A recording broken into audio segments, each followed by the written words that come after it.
Fresh from heart surgery, I asked for water. My daughter sneered. "We're not your servants." 72 hours later, she was on her knees, clutching my hands like a drowning person grabbing a life ring. I remember the sound first, the soft pluck of the IV tape when the nurse peeled it away that morning, the steady tick of my old kitchen clock when I shuffled back into the house that afternoon. I'd been released with a list of medications, a sack of ice packs, and a stern lecture from Dr. Patel. No lifting, no stress, no drama. "Walk a little," he said. "Rest a lot." He added, almost as an afterthought, that my sternum was wired shut, and it takes a while for bones to forgive you for opening them. The house smelled like lemon cleaner and old coffee, a smell that never quite leaves after you've lived there 40 years. Haley and her husband Connor had moved in to help while you recover. That was the phrase my daughter used. Help. The first sight I caught was Connor sprawled on the couch where my wife used to nap on Sunday afternoons. Sneakers on the armrest. The big television blasting a game show with fake laughter. Haley stood by the kitchen doorway with her arms crossed, her hair in a tight bun. The same bun she wore in high school when she was trying very hard not to cry. Only she wasn't close to crying that day. "Could you bring me a glass of water?" I asked, more winded than expected. The stitches pulled when I set the pharmacy bag on the dining table.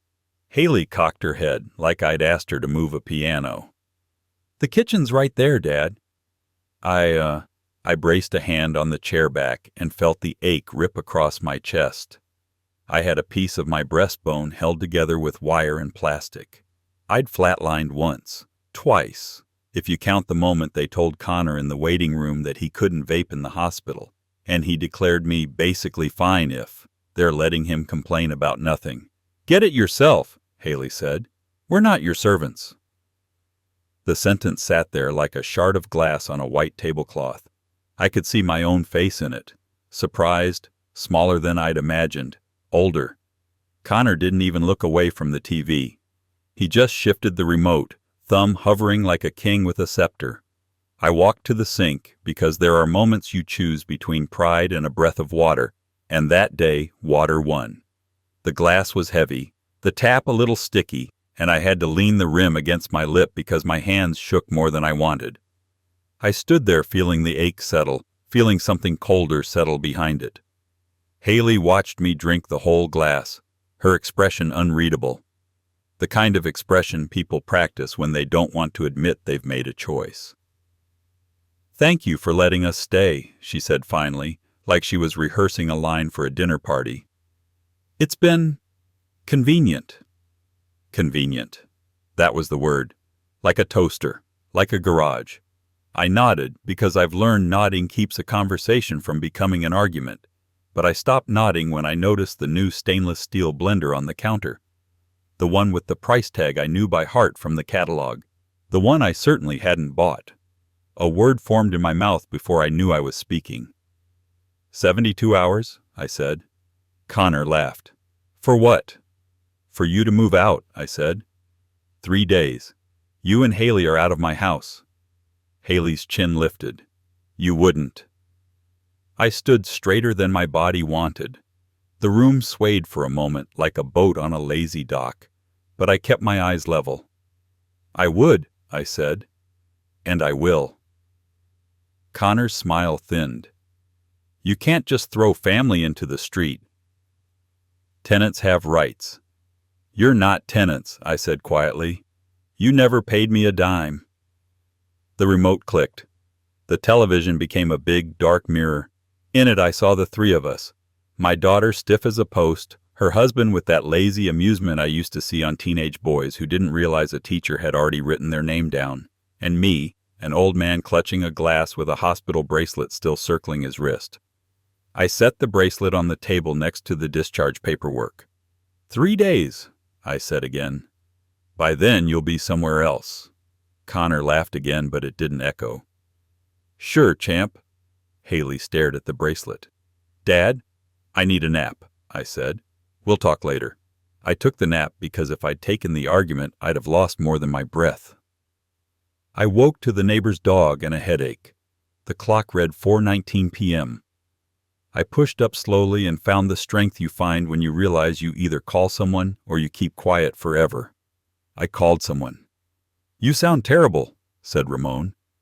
He'd retired from the sheriff's department 4 years earlier and now spent his time rebuilding old motorcycles in a garage that smelled like oil and good memories.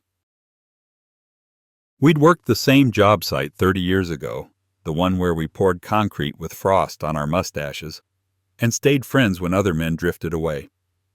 "That surgery took more out of you than you're willing to admit." "I need advice," I said. I told him about the water, about the sneer, about 3 days.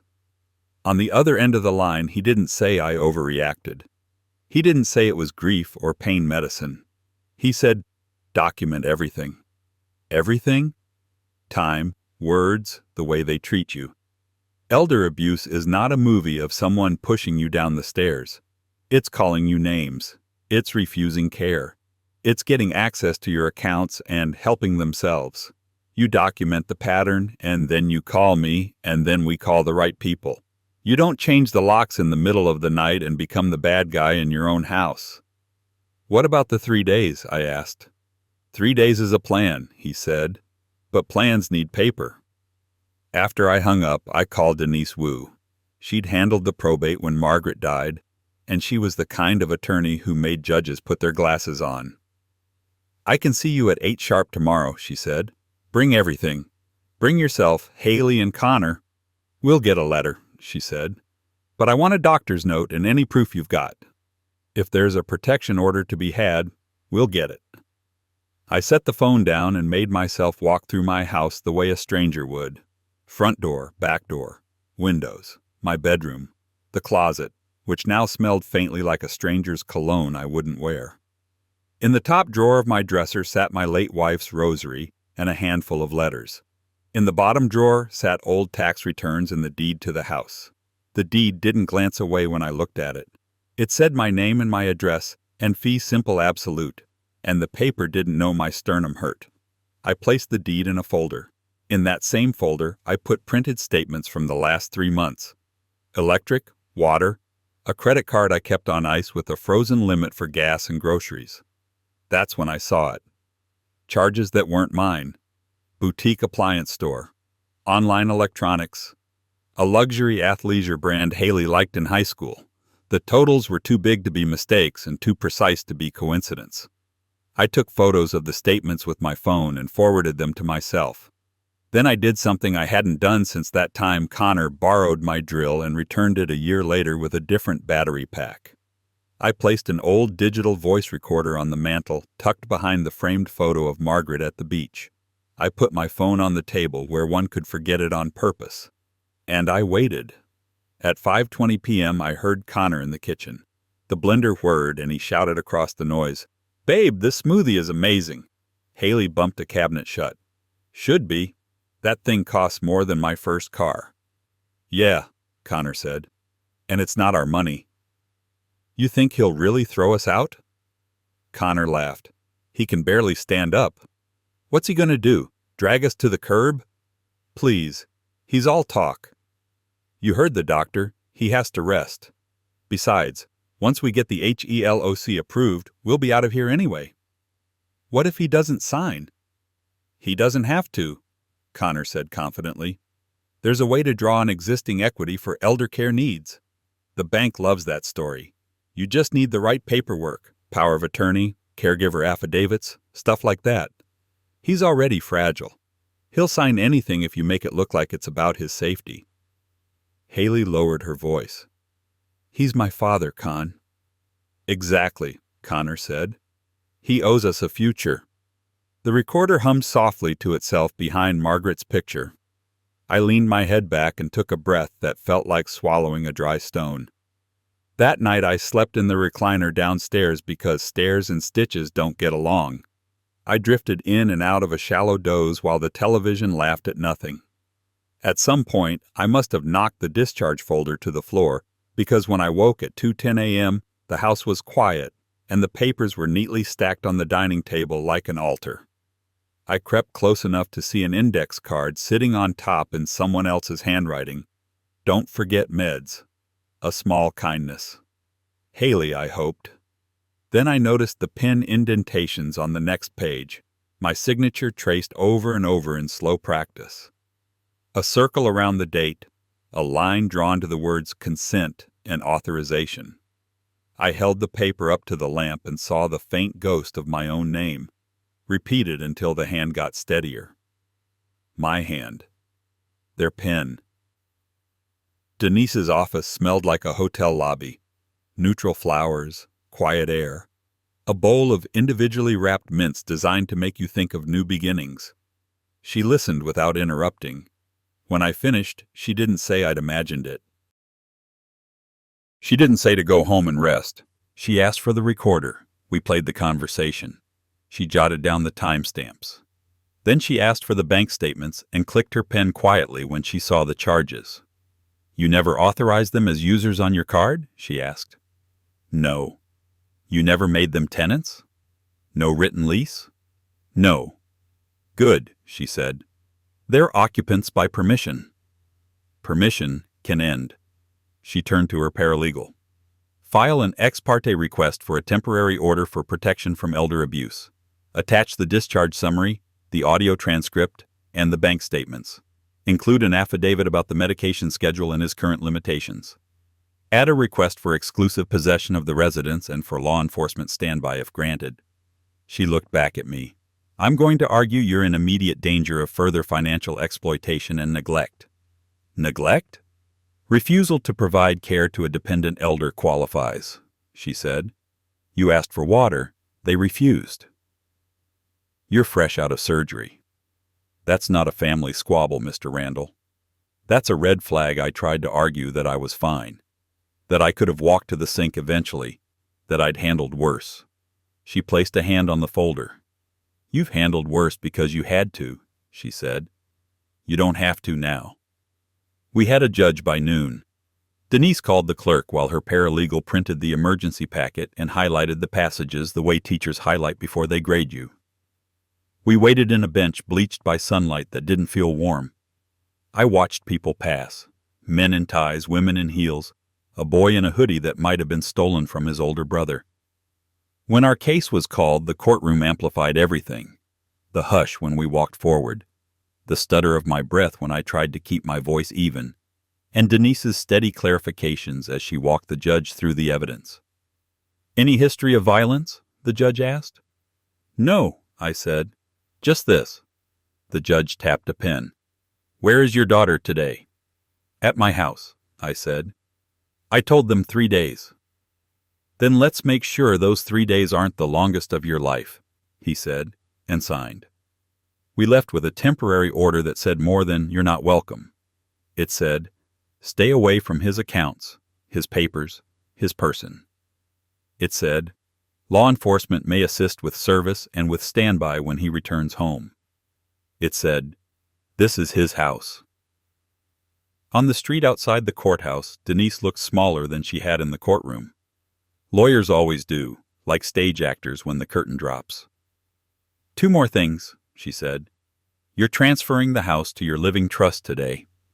It's still yours, but now there's a layer between you and anyone sniffing around for quick equity. The trust instrument we wrote when Margaret passed has a pour-over clause. We just didn't put the house in it yet.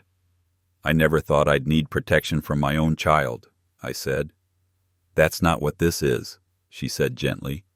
This is protection from an adult who's making bad choices. Sometimes that adult shares your last name. Sometimes they married into the family. The trust was a stack of papers and a series of initials that made my chest ache from bending over the table. By the time we finished, we had a certified deed ready for recording, a trust certificate for the bank, and a letter on her letterhead to Haley and Connor. A notice revoking permission to occupy, a copy of the judge's order, and an invitation to retrieve personal belongings under sheriff supervision. I didn't feel triumphant. I felt like I'd swallowed a stone, and it hadn't decided where to sit yet. When I pulled into my driveway that evening, a patrol car sat at the curb. Ramon leaned against it, chatting with Officer Ruiz, a man young enough to be my son. They both straightened when I stepped out. "You sure you're up for this?" Ramon asked. "I'm up for going inside my house," I said. "Okay, then," he said. "We'll stand by." Inside, the air was too warm and smelled faintly of bacon. The TV was on again. When Haley saw the uniform behind me, something flickered across her face I hadn't seen since she was 15, and a police officer had returned her after she snuck out to a concert. Fear that hides behind indignation. "What is this?" she asked. "Service of a temporary protection order," Officer Ruiz said, his voice polite and practiced. He handed her the packet, turned to Connor, and handed him his copy. "You're being served notice of a hearing scheduled 1 week from now. Until then, you're prohibited from interfering with Mr. Randall's finances, medical care, and papers. You're also instructed not to harass him or impede his access to his home." He gestured meaningfully to my chair. "Which includes letting him sit down without commentary." Connor smiled without humor. "This is ridiculous." "What's ridiculous," I said calmly, "is someone planning to use my equity without my consent." Haley's eyes flicked to Connor. You could count her thoughts as they raced past. The time he promised an investment would double in 3 months. The evening he came home with a smile and a story, and a new watch that looked suspiciously like one he'd seen online for half a paycheck. She folded the paperwork and tucked it into the pocket of her cardigan, like it might disappear there. "We'll leave," she said quietly. "You have 3 days," I said. "We'll arrange a time with the sheriff for you to pick up whatever you can't carry. If you need help finding a place, I'll pay for a week in a motel." I paused. "No more than a week." Connor laughed and tossed the remote on the couch. "Keep your motel," he said. "We're not destitute." "Good," I said. "Then pack light." He shook his head as if he were indulging a child. "You have no idea how this works," he said. "But I'll enjoy the show." Ramon stepped closer and placed a card on the coffee table. "If you have any questions about the order," he said to Connor, "call me. If you choose not to call me, call a different number, because I'll be the one at your door if you ignore it." The room quieted. Haley went upstairs. You can tell the sound of someone packing when you've heard it enough in life. Drawers pulled, hesitation, the softer sound of hands on fabric. Connor stood still and smirked until even he realized the show had ended. Then he went to the kitchen, shook the blender jar once like he was saying goodbye to an old friend, and joined Haley upstairs. When they were gone, I sat down in my own chair for the first time in weeks. The imprint in the cushion felt unfamiliar. The TV remote was a little sticky. On the mantel behind Margaret's picture, the recorder blinked its little red eye. I clicked it off carefully, like a sleeping baby. The house was quiet for a long time. The next morning I woke to a call from the bank's fraud department. "Mr. Randall," the woman said, her voice professional and slightly apologetic. "We received an application for a home equity line of credit on your property yesterday afternoon. The application included a scanned power of attorney authorizing your son-in-law to sign for you." "I don't have a power of attorney," I said. "That's why I'm calling," she said. "The notary stamp is irregular. Also, the application came from your IP address." We flagged it. She asked whether I wanted to pursue a fraud report. I said yes. Then she asked if I wanted the accounts temporarily frozen. I said yes to that too. We set new passwords that no one, not even me, would guess. As soon as I hung up, Denise called. "They're fast," she said. "I just received a courtesy email from the bank's legal team." She paused, then added, "We need to assume they'll escalate. Expect a realtor?" "A what?" "If their plan is to get liquid, they'll attempt to list the house as if you consented. A coming soon listing is easy enough to put up with a charming agent and a couple of lies. We'll monitor the feeds. You can do that?" "I can," she said, "but I prefer to be proactive." "What do we do?" "Nothing rash," she said. "Stay home. Rest. If anyone shows up without a warrant or a court order, don't open the door. Call me, call Ramon, call the police if it's loud.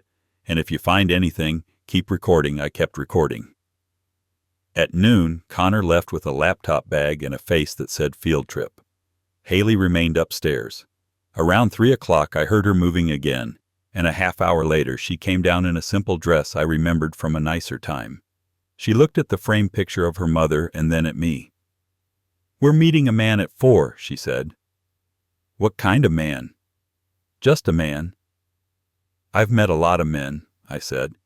"They come in kinds." She looked like she might say something else, something true, and then the front door opened and Connor's voice filled the house. "We're good," he called, and a stranger stepped in behind him carrying a leather portfolio and a practiced smile. "Afternoon, mister." "Randall," the stranger said. "I'm a notary." I stood, because you stand when an introduction includes the word notary, and because something in the room demanded height. Connor's smile widened. "We're going to make things official," he said. "Just a few signatures so we can take care of you." The notary, young, nervous around the edges, set his portfolio on the dining table. "Do you have your driver's license, sir?" "I do," I said. "And before we begin, I'd like to show you something." I placed the temporary protection order on the table. The notary read, reread, and then swallowed. "I can't proceed," he said softly to Connor. "Not with this in place." Connor's jaw clenched. "It's a misunderstanding," he said. "He's confused." "I'm not confused," I said. "I'm recovering." The notary glanced between us the way men do when they realize they've walked into a family minefield. He began to gather his papers. "I'm sorry," he said. "Call me when everything's settled." He was gone before Connor could practice another argument. Connor closed the door and turned to Haley. "You told him about the order?" "She didn't have to," I said. Connor looked at me like a salesman who just lost a commission because a customer read the fine print. "You think you've won," he said. "But you haven't even started the game." "I'm not playing," I said. He laughed, an ugly sound. "Everyone's playing. You just don't know the rules." He stormed out again. Haley didn't follow. She stood there for a long time staring at the order, at her mother's picture, at the empty space where life used to be. "He said you wouldn't do this," she whispered, not to me. "He said you'd just let us stay." I didn't answer. I wanted to ask her why she'd chosen a man who talked about life like a casino. I wanted to ask her whether she remembered the nights I sat in the dark after her mother died, listening to the house settle and promising myself I'd at least get Haley through the first year of that grief without losing her too. But I've learned the most important question is the kind the other person asks themselves. She went upstairs and didn't come down until dinner. That night, the midpoint came and didn't introduce itself as such. It simply arrived like a delivery no one ordered. It was late, 10:17 p.m., and I couldn't sleep because sleep had slowed to something smaller since Margaret died. The front door opened. 2 sets of footsteps. A whisper. Then something I didn't expect. Connor's voice, high with anxiety. "It's supposed to be here." "Keep your voice down," Haley hissed. "He'll hear you." "He's asleep," Connor said. "Old men sleep like rocks." "Old men with new stitches don't," I said from the dark of my chair. I turned on the lamp and watched them freeze. Connor held my desk drawer key in his hand. Not the key from the hook by the fridge. The brass key I kept in my pocket next to the small coin Margaret gave me after our 5th anniversary. A dime with a hole for a string, which she said meant, "We'll never be broke because we have a dime between us." The key had to have been lifted from my pants while I napped earlier. "What are you looking for?" I asked. Connor's mouth opened, then shut. Haley stepped forward. "Dad?" "What?" I repeated. "Are you looking for?" Connor lifted his chin. "Your power of attorney." "I don't have one." Then the signed copy of the caregiver agreement. I don't have that either. Then your checkbook. You mean the one you used last week to buy sneakers? I asked. The bank called me about the signature. He blinked as if the light hurt his eyes. We're helping you, he said. You don't understand how complicated things are going to be now. We're putting systems in place.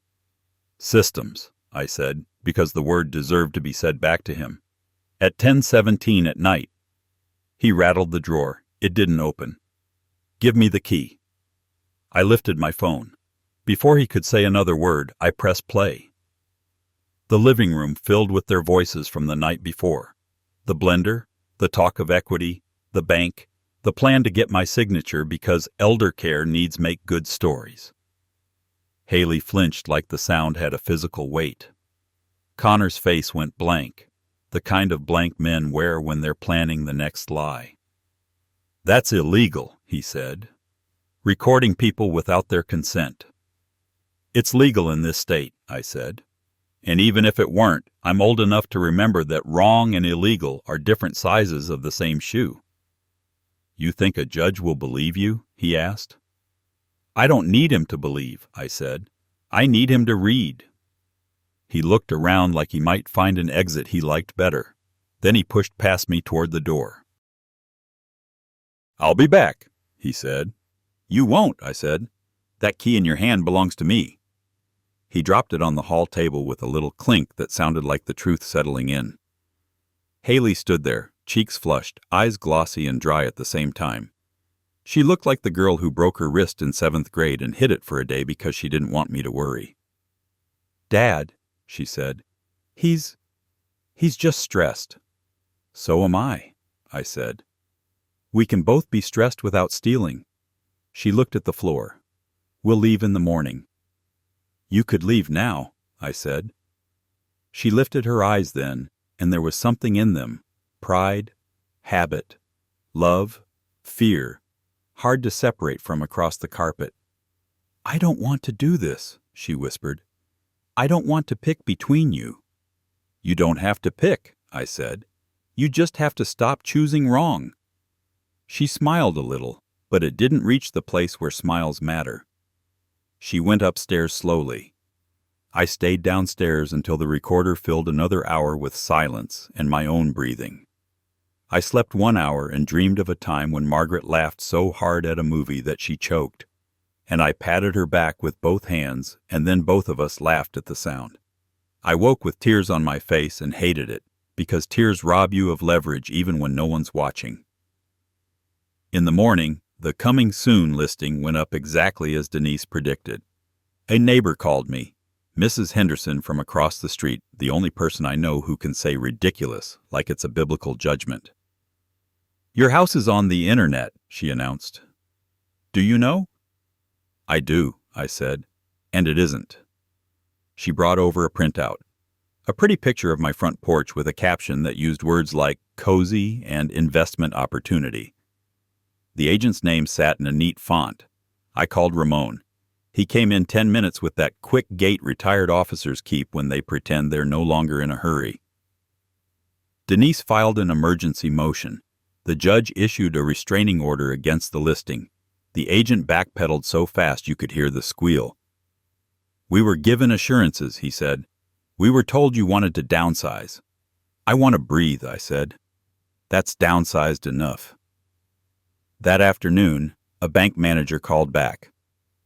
Mr. Randall, he said, the HELOC application originated on a device associated with your Wi-Fi network.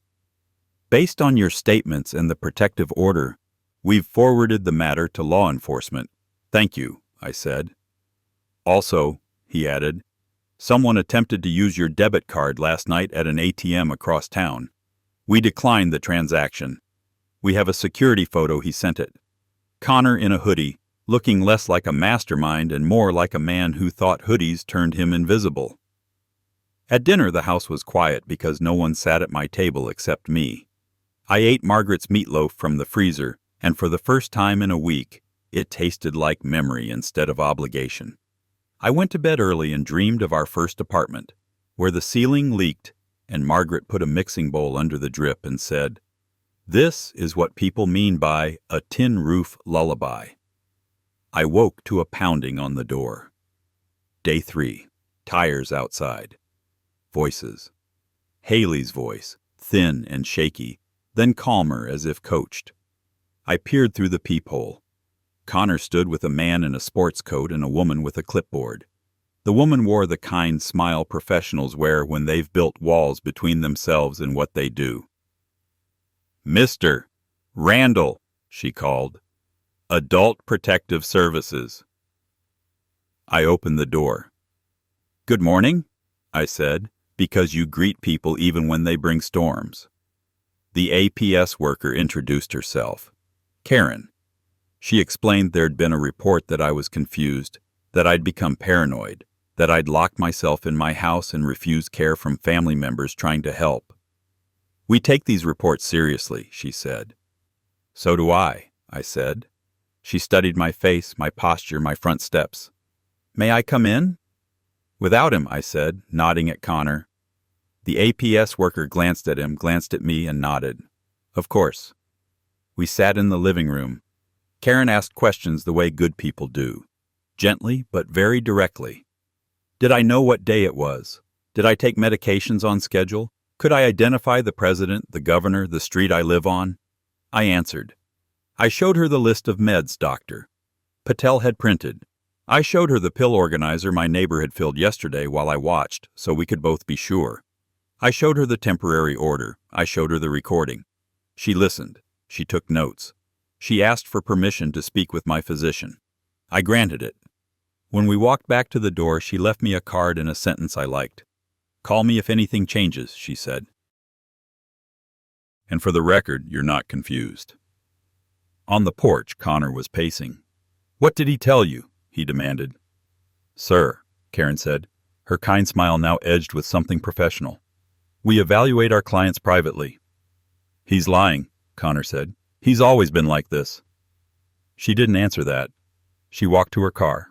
He watched her go and then turned to me with a face I'd seen on a man once when he'd invested in an idea that died on the way out of his mouth. "You think you can embarrass me?" he hissed. "You think you can keep her from me?"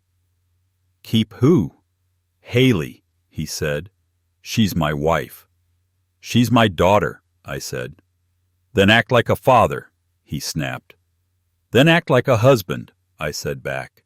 "One who doesn't steal." He froze, and the moment stretched long enough for regret to creep in, but regret didn't win. He pointed a finger at me, a short gesture because long ones look silly. "You have no idea what this will cost you." "I do," I said. "It's cost me already." He left in a car that needed brakes. Haley wasn't with him. She sat in her own car at the curb, face in her hands. When she lifted it, she looked like she had the day she sat on her bed at 13 and admitted to me that she'd cheated on a math quiz. "I made a mistake," she'd said then. She didn't say that now. She just watched me and didn't get out of the car. I went inside. I had 3 hours left on my own deadline. At noon, Denise texted. "Sheriff will be there at 2 p.m. to stand by," she wrote. "Locksmith scheduled. Stay inside until they arrive." At 1:30, Ramon rolled into the driveway with Officer Ruiz. They knocked, and I let them in. "You doing okay?" Ramon asked. "I'm tired," I said, "but I'll be okay."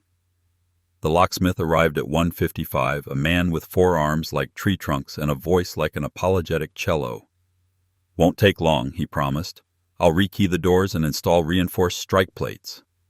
No drilling today? No noise you don't need."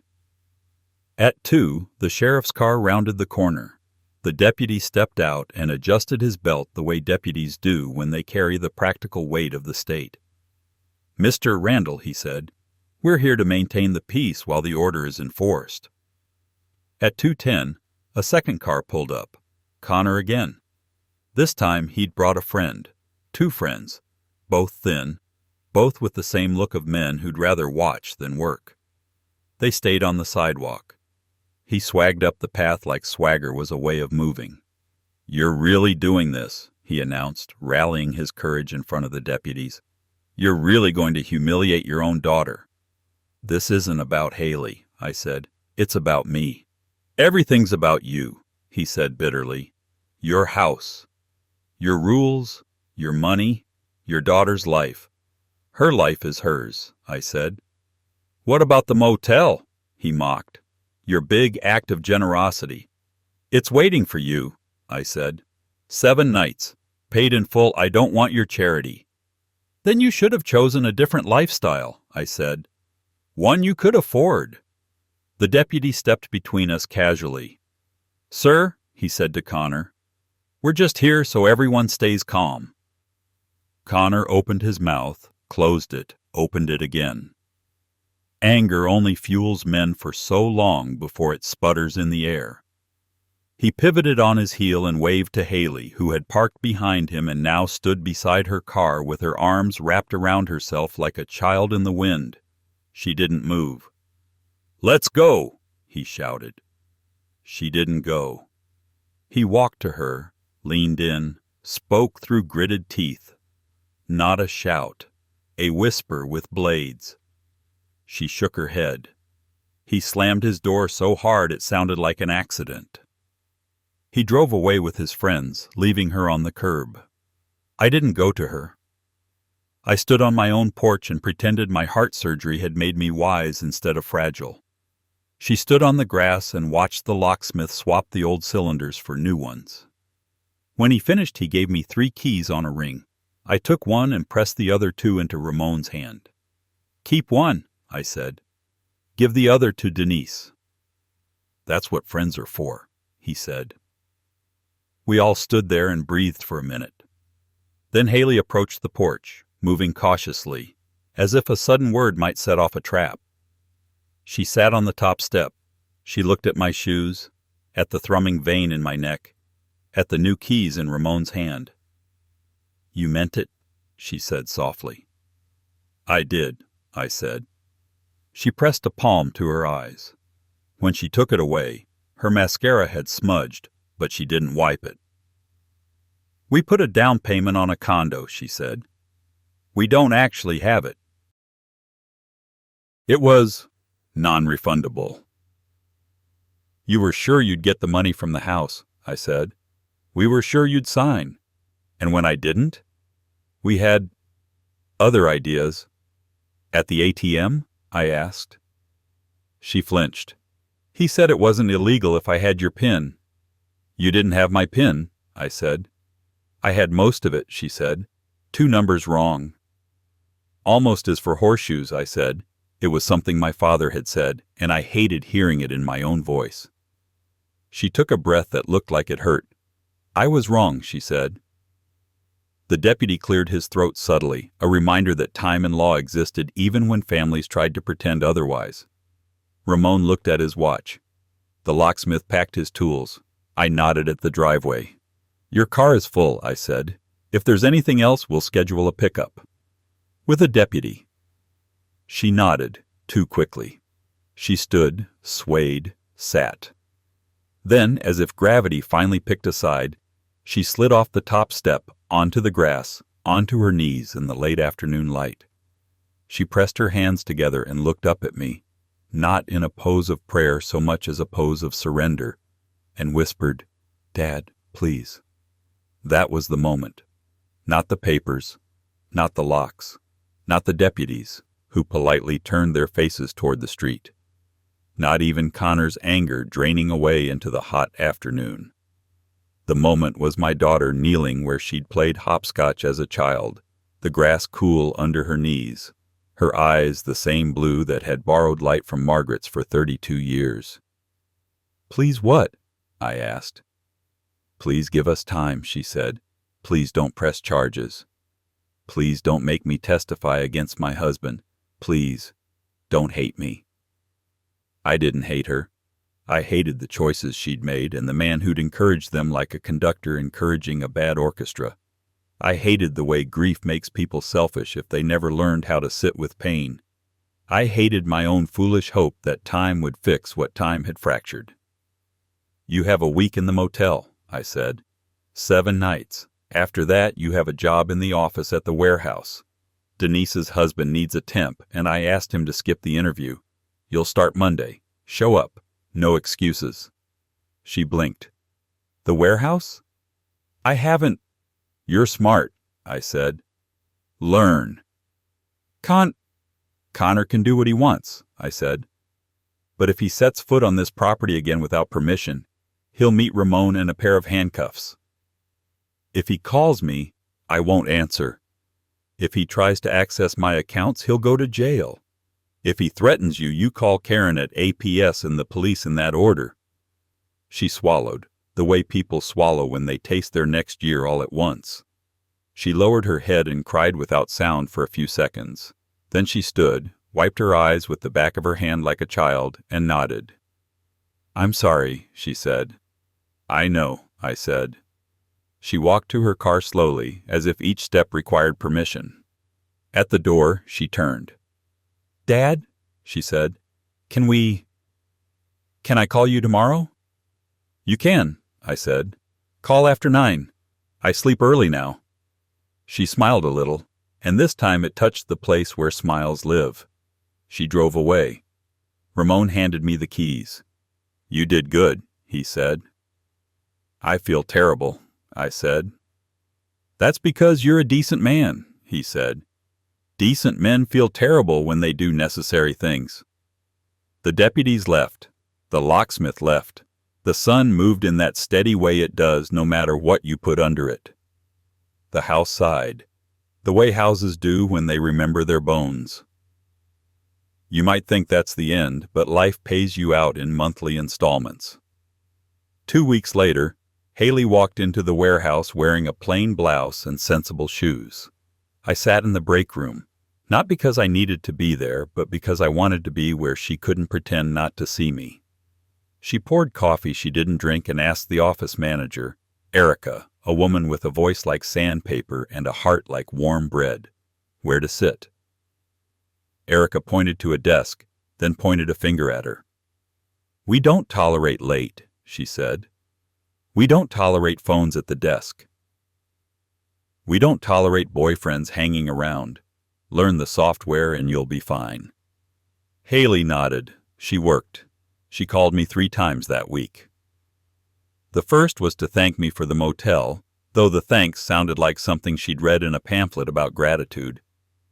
The second was to ask whether I could watch her cat while she looked at apartments. The third was to ask whether I'd consider maybe dinner someday? Someday, I said. Not yet. Connor called once, from a number I didn't recognize. I let it go to voicemail. He didn't leave a message.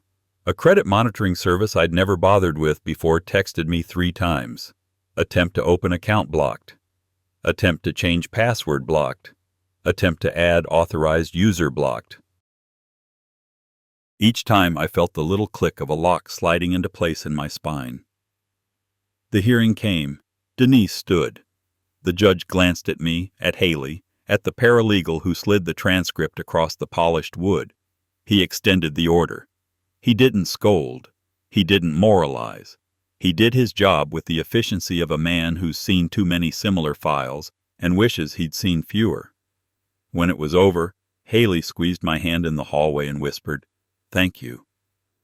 Whether she meant for the stern kindness or for the sternness itself, I didn't ask. 2 months after the locks, Connor was charged with attempted fraud. Not for the HELOC itself.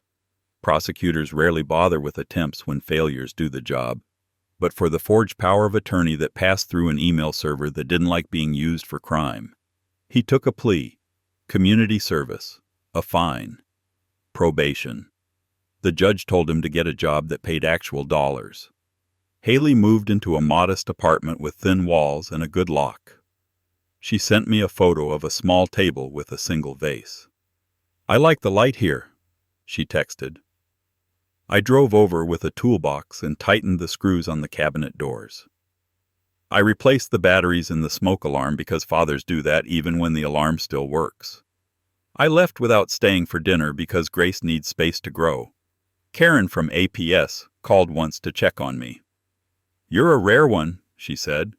Most people your age throw their kid out and then open the door again at midnight. I like my door, I said.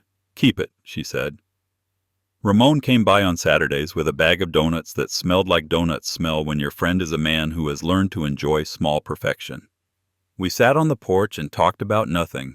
The way the city paved potholes that came back like dandelions, the way the neighbor's new dog barked at his own shadow, the way my scar itched when it rained.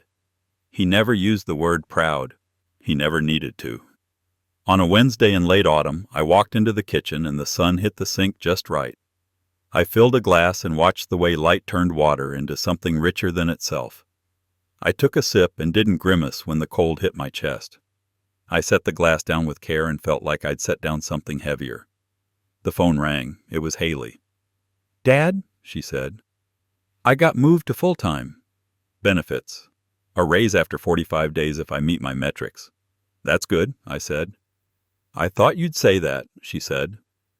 We were quiet for a moment, listening to a silence that no longer felt like a wall. Then she said, hesitant, "I found a counselor." "Good," I said. "She asked me what I want," Haley said. "I told her I want to be a person you'd invite over without needing a deputy at the curb." I laughed, a real sound, not the sound men make when they try to be generous. "I can invite you without a deputy," I said. "Bring dinner." "I'll bring dessert." "Tonight?" she asked. "Sunday," I said. "I rest on Sundays."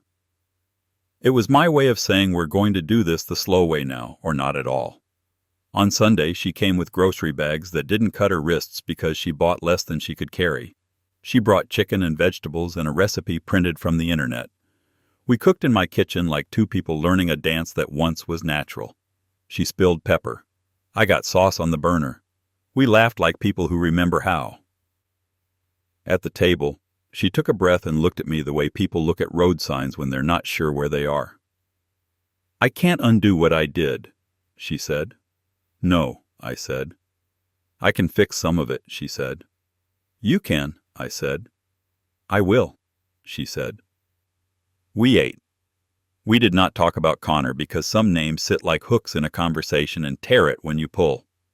She told me about a woman named Erica who made jokes and didn't laugh, and somehow that made them funnier. She told me about how the light in her apartment changed across the day and made the room look like it had different personalities. She told me she missed her mother in a way that made her angry, and then made her small, and then made her calm. I told her Margaret would have made her tea and told her to grieve out loud, and we both sat with that picture for a while, like we were keeping the same secret on purpose. Before she left, she stood by the sink and filled a glass and turned to me with a little smile. "Water?" she asked. "Yes," I said. The glass was heavy and the water was cold and my chest didn't ache the way it had. I drank and I set it down and I didn't feel like the house had become an enemy. I walked her to the door. On the porch, she looked at the new lock and touched it like a relic. "This won't be easy," she said. "Living with the version of me who did that." "Choose a different version," I said. "I am," she said. She hugged me, quick and awkward like a high school friend hugging an old coach. She walked down the steps and didn't trip because she was looking where she was going. I closed my door behind her and leaned my forehead against it the way men do in movies. Only I wasn't acting. I was just a man with a scar and a chair and a kitchen sink that worked. You want a lesson here? A moral that fits neatly on a plaque. I don't have one. I have a timeline and a list, both taped to my refrigerator. The timeline shows the day I asked for water, and the day my daughter asked me not to hate her, and the day she moved into a place with thin walls. The list shows my medications and my locksmith's number and the courthouse address for the hearing that might have gone differently if I'd lied to myself once or twice to make it easier. And somewhere in there I wrote 72 hours. I circled it once and then, months later, circled it again. It was the only number that mattered because it forced me to move when sitting still felt safer. It made me choose before someone else chose for me.